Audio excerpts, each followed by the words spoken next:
आज हमारे साथ बीए साले सोम के दानियाल मौजूद हैं जो अल्लामा इकबाल की एक नज़्म की बुलंद ख़्वानी करेंगे।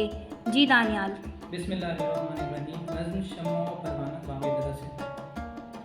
परवाना तुझसे करता है शम्मा प्यार क्यों, ये जाने बेकरार है उस पर निसार क्यों। सीमा पार रखती है तेरी अदा इसे, आदाब इश्क तूने सिखाए हैं क्या इसे। करता है ये तवाफ तेरी जलवागाह का, फूंका हुआ है क्या तेरी पलके निगाह का। आज़ारे मौत में इसे आराम जहाँ है क्या, शोले में तेरे जिंदगी जागना है क्या।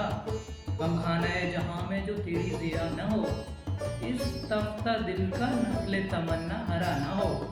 गिरना तेरे हुजूर में इसकी नमाज है, नन्हे से दिल में लज्जत सुज़ो उदास है। कुछ इसमें जोशे आशिके हुस्ने अदीम है, छोटा सा तू ये ज़रा सा कलीम है।